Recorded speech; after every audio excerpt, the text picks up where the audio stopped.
সবার প্রথমে Ratnanjali James and জুয়েলসের পক্ষ থেকে সবাইকে স্বাগত জানাচ্ছি। আজকে আমাদের মাঝে আবার এসেছেন স্যার শ্রী প্রিয়ম কুমার শাস্ত্রী।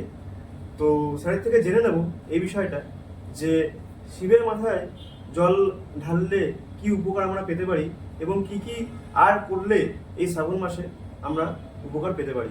সবাই জানি যে শ্রাবণ মাসে ভোলানাথের জন্মদিন।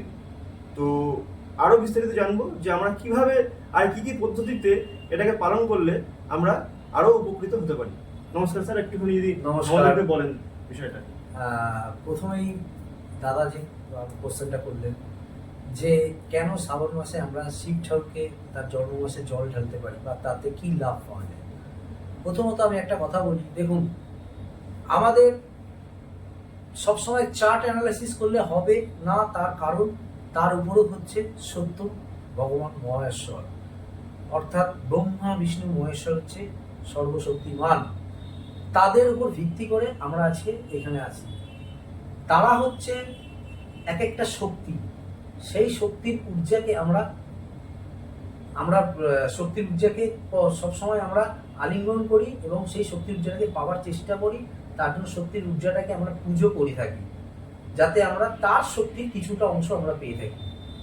তো শ্রাবণ মাস হচ্ছে সেই বিশেষ দিন, যেই দিনে বাবা ভোলা মহেশ্বরকে কিছু কিছু জিনিস অর্পণ করলে খুব আমাদের জীবনে সুখ লাভ, সমৃদ্ধি, অর্থনৈতিক অভাব এবং বিবাহিত দিক, সব দিক থেকে আমরা ভালো থাকতে পারি।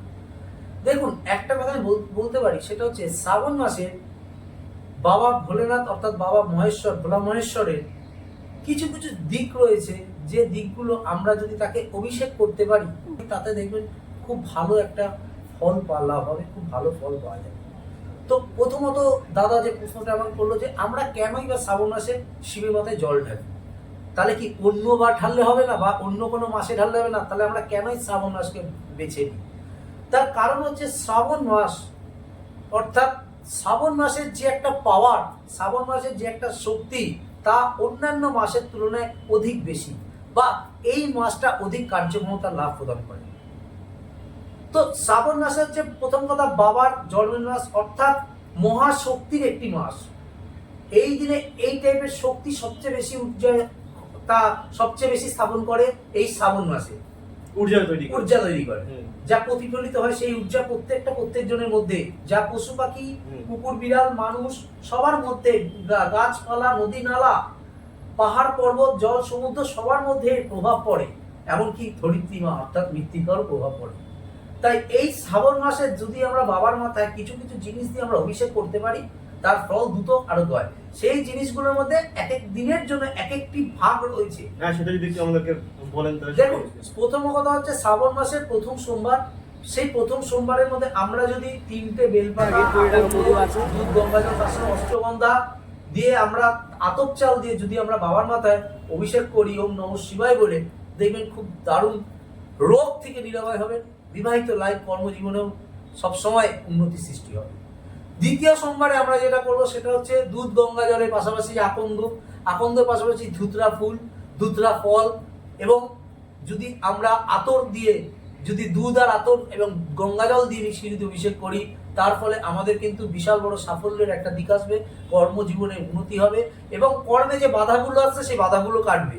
তো এরকম অভিষেক দিকগুলো আপনাদেরকে রয়েছে, যা আপনাদের শ্রাবণ মাসে করলে পরে দারুণ একটা ফল লাভ করবে। তবে শ্রাবণ মাস হচ্ছে এমন একটি পাওয়ারফুল মাস, যেটা হচ্ছে বাবার জন্য, বাবা ভোলানাথের জন্য দারুণ একটি মাস, যা আমরা যদি এই দিকগুলো করতে পারি তাহলে কিন্তু খুব ভালো ফল হবে। আর আপনাদেরকে আমি একটা কথা বলে রাখি, আপনারা ভোলানাথের কাছে যাচ্ছেন, ভোলানাথের কাছে জল দিচ্ছেন, সব ঠিক আছে, কিন্তু আপনারা পারলে নন্দীজিকেও আপনাদের মনের ইচ্ছার কথা কানের মধ্যে বলে আসবেন।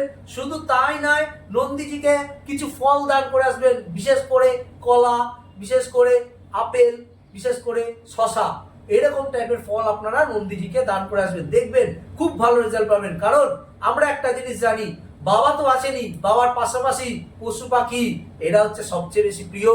তাই আপনারা শ্রাবণ মাসে কোনো কুকুরকে, কোনো গরু ছাগলকে, কোনো পশু হত্যা করবেন না, পশুকে ডাকুন, পশুকে আদর করুন, পশুকে খাবার, দেখবেন আপনাদের মহাদেবের কৃপা আপনাদের মধ্যে পড়বে। এইটুকু কথা আমি বলতে পারি। যারা পশুকে মারছে, যারা পশুকে সহ্য করতে পারছে না, পশু হচ্ছে এক একটা প্রভুর, এক একটা ভগবানের একটা রূপ। আমরা অনেকেই জানেন না কচ্ছপকে খাই, অনেকেই জানেন না শুয়োরকে খাই, কিন্তু কেউ জানে না এই শুয়োরই কিন্তু বিষ্ণুর বরাহমিহির রূপ ধারণ করেছে। বিষ্ণুর অবতার কিন্তু এই শুয়োর। অনেকে বলেন শুয়োরের মাংস খেলে পরে আমার টাকা পয়সা কমে যায়, শুয়োরের মাংস খেলে আমার কাজ হয় না। তার কারণ কেন আমরা ঘরে পুজো করি? কথাটা একদমই না, এটা ভুল কথা। তার কারণ আপনারা অর্থের জীবন অর্থাৎ বিষ্ণু দেবতাকে আপনারা খেয়ে ফেলছেন, মারছেন, তাহলে আপনাদের অর্থ হবে কি করে? সেখানে অর্থ আপনাদের হানি হবে। আপনারা কচ্ছপ খাচ্ছেন, তাহলে ধনকুবের আপনাদের দেবে কি করে? ধনকুবের আপনাদের নেবে। তাই আপনারা সবসময় কি করেন? নিজের উপর কার্যক্ষমতা না দেখিয়ে সবসময় ভাগ্যের উপর দোষ দেন। তাই সবার আগে একটাই কথা বলবো, কর্ম। সবার আগে একটাই কথা, পশু পাখি ভালোবাসা। সবার আগে একটাই কথা, দুস্থ মানুষদের সেবা। আপনি যত করবেন দুস্থ মানুষদের সেবা, তত শনি আপনার স্ট্রং হবে, শনি আপনার বলবান হবে। আপনি যত পশু পাখিকে ভালোবাসবেন, তত বাবা ভোলেনাথ, বাবা ভোলেনাথ আপনাদের ভালোবাসবে। তাই আপনারা আগে পশু পাখিকে ভালোবাসুন, গাছপালাকে ভালোবাসুন, প্রকৃতিকে ভালোবাসুন। কারণ প্রকৃতির সৃষ্টি বাবার অঙ্গ, প্রকৃতির রূপ বাবার রূপ, প্রকৃতির আশা, প্রকৃতির ভরসা সবই বাবার মহিমা। তাই প্রকৃতিকে আমরা যদি ভালোবাসি, আমাদের সমাজকে যদি ভালোবাসি, ভগবান এমনিই ভালো হবে এবং তার পাশাপাশি গণকর্তেও ভালো হবে।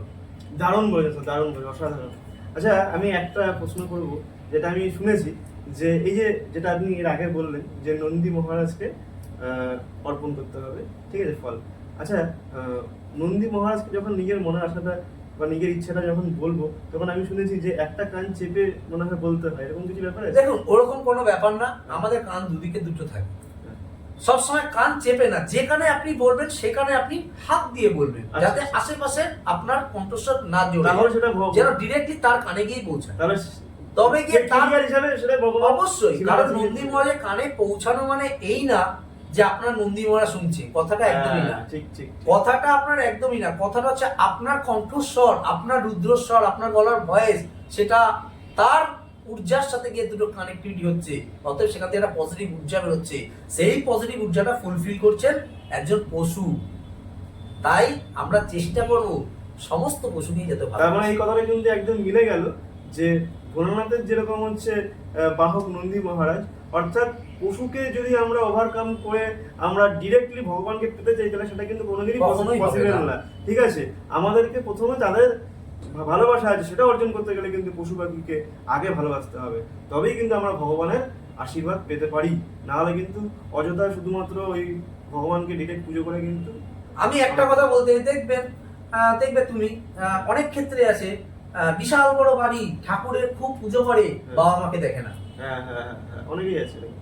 আমাকে বৃদ্ধাশ্রম পাঠিয়ে দিল বাবা। আমি এই আগে কিছুদিন আগে আমি জলপাইগুড়ি গেছিলাম, জলপাইগুড়িতে দেখছিলাম তার বিলাসবহুল বাড়ি, বাবা মা থাকে একটি বনে, তার কি ঘর, খড়ের ঘর। কি অবস্থা, কি খারাপ। তাহলে সে বাড়ি করেছে, তার বাড়িতে বিশাল বড় মন্দির, সে বাস্তু দেখাচ্ছে।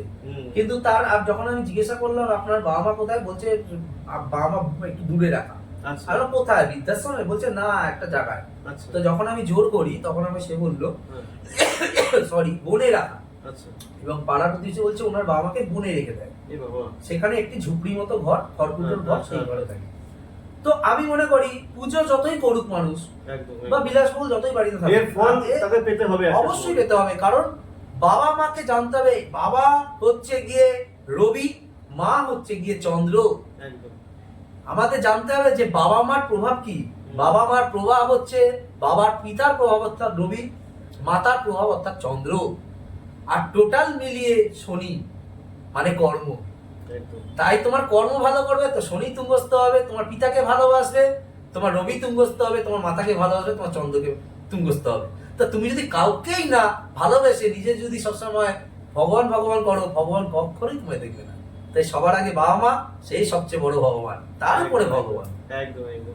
অনেক ধন্যবাদ স্যার, আপনি এসেছেন, আমাদেরকে আলোর দিশা দেখালেন, অনেক কিছু আজকে জানলাম, বুঝলাম, আর শ্রাবণ মাসের কতটা গুরুত্ব সেটাও কিন্তু জানলাম।